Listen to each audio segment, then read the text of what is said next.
So ito nga mga bayan, dating OFW na Pinay na nurse na nagtrabaho dito sa Saudi Arabia na nakauwi na sa bansang Pilipinas ay 7 taon nang hindi nagparamdam sa kanyang ina na may iniwang 2 anak. Ang kanyang ina ngayon ay nananawagan sa Tulfo in Action. Dana, baka pwede niyo pong maipanawagan. Sheila, o nasaan ka man ngayon, magparamdam ka na ba? Humihingi po ng tulong si Nanay Concordia Liwa na makausap po ang kanyang anak na 7 taon daw po niyang hindi nakakausap.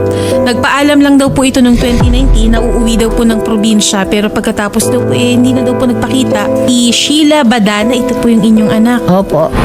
Ano po kayo nagkahiwalay, Nay? Umuwi sila sa biyanan niya sa probinsya. Opo. Tapos, hindi man lang nagparamdam, may anak siya sa akin, hindi man lang nagsusuporta, ayun. Hindi nagka-COVID, doon pa yata sila, kasi hindi na nga nakontak. Paubos na yung COVID, saka lang nabilitaan ko na nandito raw sila sa Manila. Simula noon, hindi naman lang nagparamdam, hindi man lang bumisita sa amin, hindi man lang nagte-text, nagchat-chat, may FB naman ako. Yun, ay nahanap ko siya eh. Wala naman akong address, wala rin siyang telepono. Ilan po ang opo niyo kay Sheila, Nay? 2.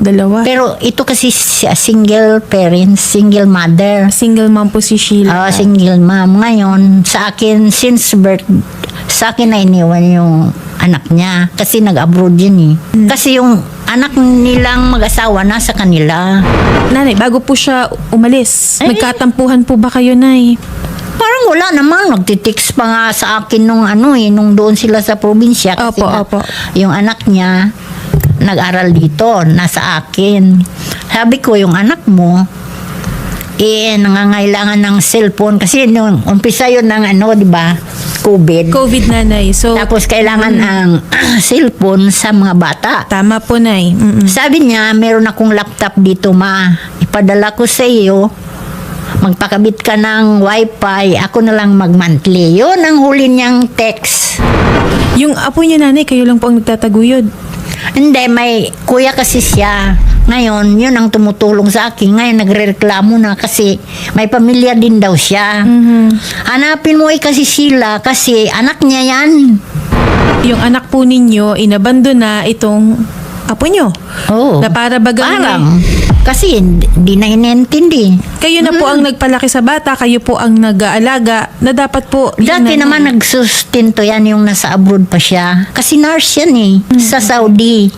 Ang mga 5 years nga yan doon eh. Tapos umuwi, nakakita doon ng Pilipino rin. Ngayon, umuwi sila dito, nagpakasal. Alam niyo po kung saan, Nay, dito sa Manila? Balita lang, nasa Western Taguig daw.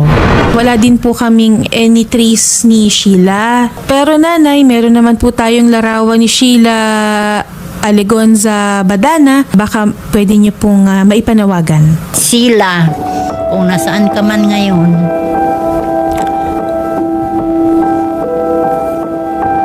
magparamdam ka naman. Bakit kasi nabayaan mo kami?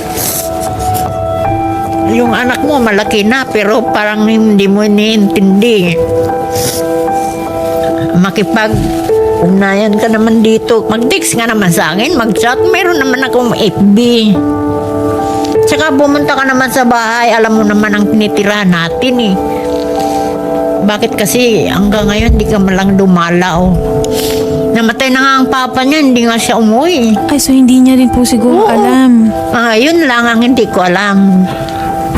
Yan po si Sheila Alegonza Badana. Ang kanyang isang anak po ay nasa pangangalaga po ni Ma'am Concordia Liwa. Si Nanay Concordia 71 po ay tinataguyod, Ma'am Sheila, yung inyong anak. Baka sakali lang naman, pagpakita ka, gawin mo ang responsibilidad mo bilang isang ina. Dahil matanda na rin si Ma'am Concordia Liwa. Ito Ito naman pong programa ni Idol Rafi, malawak naman po ito. Kung sakali man po may nakanood nito at nakakakilala kay Sheila, agad po namin ipagbibigay alam sa inyo, nanay. Sana po. Kung meron man pong nakakita or may information sa kinaroroonan ni Ma'am Sheila Badana, ay ipagbigay alam po sa barangay or police station para ito po ay makikipag-coordinate sa amin and mairelay po namin kay nanay ang balita. Bakit kasi naglalak siya ng profile? Nakailang message kayo sa kanya, ma'am? Wala talaga sa Facebook. Marami, pero hindi ko alam kung nabasa.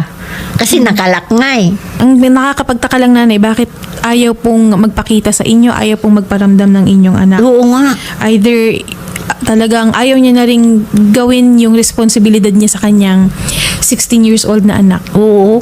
Magka-college na yan. Paano na yan? Hindi ko naman kaya yan. Yes, nanay. Opo, naintindihan po namin. Kausapin po namin kayo, nanay, ha, sa kabilang studio.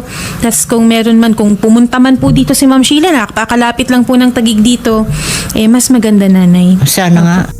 Sana po makarating at makaabot ito kay kabayan na hinahanap at nananawagan na ang kanyang mahal na ina at ang kanyang anak na naghahanap na rin sa kanya. At sana dalangin natin ay siya po ay nasa maayos na kalagayan ngayon kung saan man siya naroroon.